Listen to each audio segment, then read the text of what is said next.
Assalamualaikum warahmatullahi wabarakatuh. Alhamdulillahirabbil alamin, amma ba'du.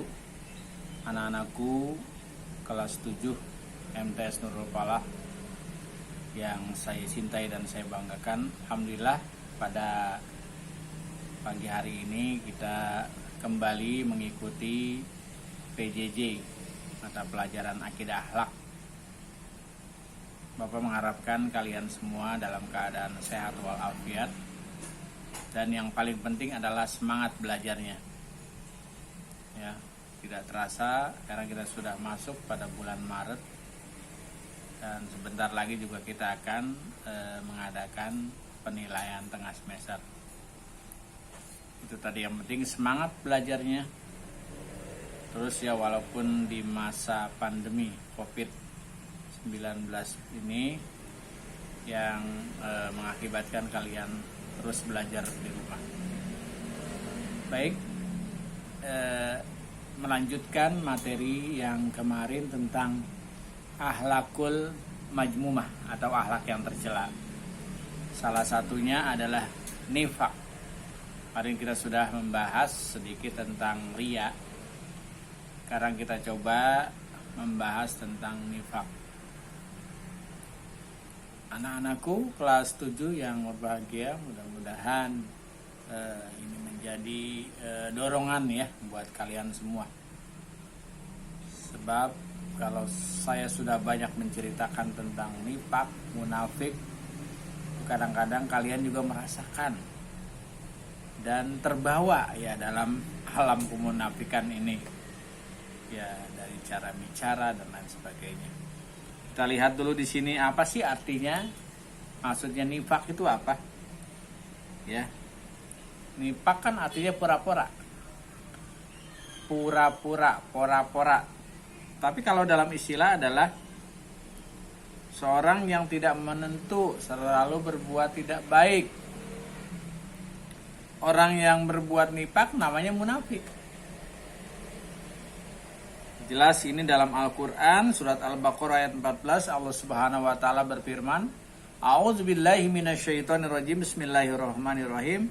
Wa idza laqul ladzina amanu qalu amanna wa idza khalau ila sayatinihim qalu inna ma'akum innama nahnu mustahji'un.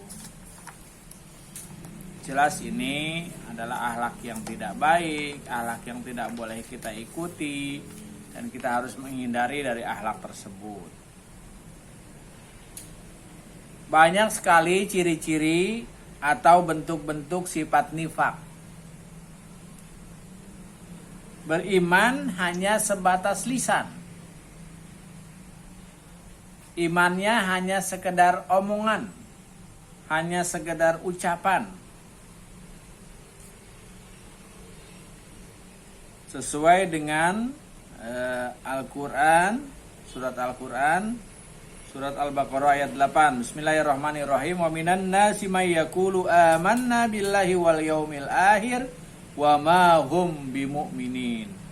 Di antara manusia yang mengatakan kami beriman kepada Allah dan hari kemudian, padahal mereka sesungguhnya bukan dari orang-orang yang beriman. Ini jelas sekali ya kalau kita lihat di Al-Quran surat Al-Baqarah ayat 8. Jadi dalam hadis juga mungkin kita sudah mendengar ketika kita masih di SD ataupun di madrasah ibtidaiyah ya, ataupun kalian mungkin sudah hafal ya, hadis tentang munafik. Ayatul munafiku salasun.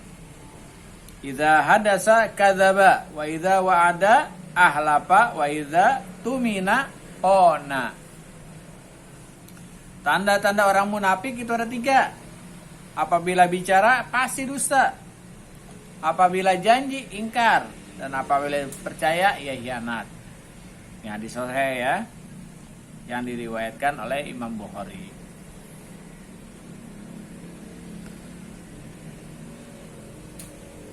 Jadi dia senang bicara dusta, mengingkari, sering berkhianat. Kemudian juga orang munafik ini cirinya apa? Bicara suara terlalu kencang, dengan kata-kata yang tidak baik, ketika bertengkar. Sebagaimana hadis Rasulullah SAW yang singkat, wa idza khasama fajaro. Apabila bertengkar ia curang. Ada ya orang bertengkar curang ya. Suka memutarbalikan keadaan. Iya, suka bohong sama orang. Wah, ini orang-orang yang gibah ini ya. Suka ngomongin orang, memutarbalikan fakta. Yang diomongin gak sesuai dengan apa yang dimaksud itu memutarbalikan fakta. Tidak konsekuen, mudah memberi janji tanpa pikir matang.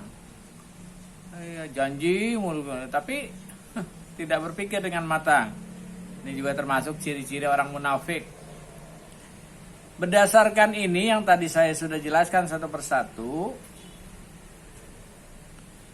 kita bisa memahami bahwa nifak adalah sikap orang yang sangat tercela. Bagaimana caranya? Jelas kita harus menghindari orang yang suka nifak. Suka berbicara yang tidak benar. Jelas ini sangat merugikan orang lain. Banyak sekali contoh-contoh sikap nifak. Mengaku dirinya Islam, mengaku dirinya beriman, tapi tidak pernah menunaikan rukun Islam, rukun iman. Ya, rukun Islam, rukun iman, kamu udah hafal semua ya. Arkanul imanu sittatun, antu'mina billahi wa malaikatihi wa kutubihi wa rusulihi wal yaumil akhir wa bil qadari khairihi wa syarrihi minallahi ta'ala. Keimanan yang 6 itu gak pernah dilaksanakan, hanya ucapan saja, hanya lisan saja. Tapi dalam pelaksanaannya gak pernah dikerjakan. Kalau kita pernah mendengar hanya teori melulu, prakteknya gak ada. Kemudian tidak menjalankan amanah. Misalnya seorang anak, ya kalian lah misalnya, diberikan uang oleh orang tua untuk membayar SPP, nggak dibayarin tuh, nggak amanah namanya itu. Ya, nah, ini hati-hati nih kalian ya, yang mungkin suka, mudah-mudahan enggak nih. Ya, saya insya Allah husnuzan aja sama kalian. Tapi kalau kalian seperti itu, ya nggak boleh tuh, munafik namanya. Ya, tidak menjalankan amanah. Diberikan uang oleh orang tua untuk ini, untuk itu, nggak ada. Ya saya ketika menjadi wali kelas seperti itu. Bayar uang kas, bayar ini. Ketika saya ditanya sama orang tua, "Pak, emang bayar segini, bayar ini?" Kan nggak amanah. Padahal uang untuk kasnya seminggu hanya 4.000, dibilangnya 10.000. Padahal saya, Pak Irfan, nggak memberikan hal seperti itu. Kalian dah aja itu memutarbalikan fakta. Nggak sesuai apa yang diucapkan. Nah ini kalian nih, masih dini ya, masih seperti ini usia kalian, harus dipertahankan. Jangan sampai banyak bohong. Ya, Masya Allah, na'udzubillah ya. Jangan sampai kita sebagai seorang pelajar Islam sampai seperti itu. Seorang pemimpin mengingkari janji yang pernah dibuatnya di hadapan rakyat. Oh iya kan zaman sekarang kalau lihat anggota DPR, anggota MPR, anggota DPD. Kemudian juga ketua RT, RW, lurah, bupati, wali kota, gubernur, menteri. Kan biasa sebelum dia diangkat, sebelum dia dipercaya oleh masyarakat, kampanyenya bagus. Biar ini. Tapi kalau udah jadi, coba lihat realitanya tidak ada, kenyataannya nggak ada. Makanya kita nanti, kalau misalnya kita diberikan umur panjang oleh Allah Subhanahu wa taala, kemudian diberi amanah, ya. Yaitu tadi menjadi RT, menjadi RW, menjadi pemimpin, harus amanah. Ya, apa yang kita ucapkan sesuai dengan pelaksanaannya, kenyataannya. Nah, seperti itu. Kemudian memang kita dilarang untuk nifak, untuk munafik. Berbuat nifak berarti kita berbuat bohong, berbuat dusta. Pada siapa? Jelas ini kepada Sang Pencipta, Allah Subhanahu wa taala. Inilah Islam, menghimbau agar menghindari orang-orang yang bertabiat demikian. Itu tabiat namanya, ya, orang tukang bohong, gak menjalankan amanah, ya, tidak jujur. Nah, ini artinya orang yang memang tabiatnya seperti itu. Sebaliknya Islam sangat menekankan agar umatnya selalu berkata yang baik, berbuat jujur. Ya, ya ayyuhalladzina amanu taqullaha wa qulu qaulan sadida.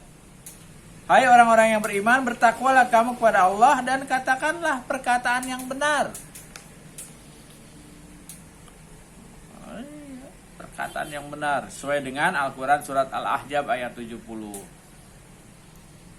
Di dalam hadis yang diriwayatkan oleh Imam Bukhari, Imam Muslim, juga dikatakan, inna sidqa yahdi ilal birri wa innal birra yahdi ilal jannah wa innar rajul la yasduqa hatta yaktuba indallahi siddiqan wa innal kadhiba yahdi fil fujur wa innal fujur yahdi ilan nar wa innar rajul la yakdziba hatta yaktaba indallahi kadzaban.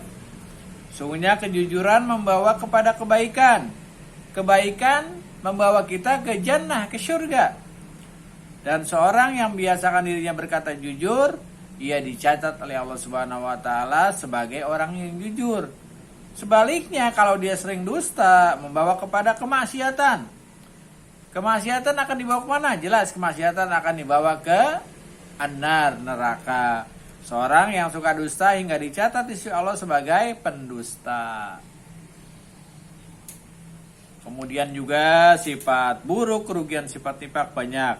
Tercela di hadapan Allah, dianggap sebagai pembohong, dikucilkan masyarakat, mempersempit jalan rezeki, dihantui perasaan was-was, ditempatkan dalam neraka tanpa seorang pun yang dapat menolong kalian. Bagi orang lain, jelas ini, kalau kita sering nifak, sering munafik, ini juga akan menimbulkan fitnah dan merugikan orang lain, dapat mempermalukan keluarganya, masyarakat karena tindakan yang tidak terpuji, dapat juga memancing perselisihan antara satu dengan lainnya gara-gara kita berkata yang tidak baik, ngomongin orang seperti ini pada orang itu enggak. Ini sama aja kita namimah, adu domba antara satu dengan yang lain. Demikian ruginya orang yang berbuat nifak, berdekatan dengan orang yang melakukan perbuatan tersebut. Oleh karena itu jauhilah nifak, ya. Kemudian bagaimana membiasakan diri menghindari sifat nifak? Sadar. Dari diri kita ini harus sadar betapa buruknya sikap ini dan ini dilarang oleh agama. Kemudian juga menyadari kerugian yang ditimbulkan bagi diri sendiri juga buat orang lain. Kemudian juga menyadari nifak bertentangan dengan hati nurani, jelas. Kita yang melaksanakan padahal hati nurani kita nggak mau seperti itu. Kita sampai ngadu domba orang, sampai merugikan orang lain dan sebagainya. Ini kan hati kita selalu bertentangan. Yakin bahwa kejujuran dapat mententeramkan hati. Kalau kita jujur, insya Allah hati kita juga akan tentram. Ini yang harus kamu banyak ketahui. Mudah-mudahan ini menjadi semangat ya buat kamu dan untuk menghindari sifat ria, sifat nifak, dan kamu akan kembali kepada jalan yang benar, jalan yang diridhoi oleh Allah Subhanahu wa taala. Untuk tugas kamu buka saja di halaman 45. Ya, tugas itu mengenai masalah nifak, yang tugasnya aja ya, bukan ulangan harian, nggak usah yang di atas ulangan harian. Itu saja yang saya sampaikan, mudah-mudahan bermanfaat. Tetap semangat belajar, tetap kalau keluar rumah ikuti protokol kesehatan, pakai masker, jauhi kerumunan, sering-sering mencuci tangan. Mudah-mudahan kalian terhindar ya dari penyakit yang sudah setahun ya, berarti setahun ya dengan ini menghadapi bukan hanya Indonesia tapi seluruh dunia. Billahi taufiq wal hidayah. Wassalamualaikum warahmatullahi wabarakatuh.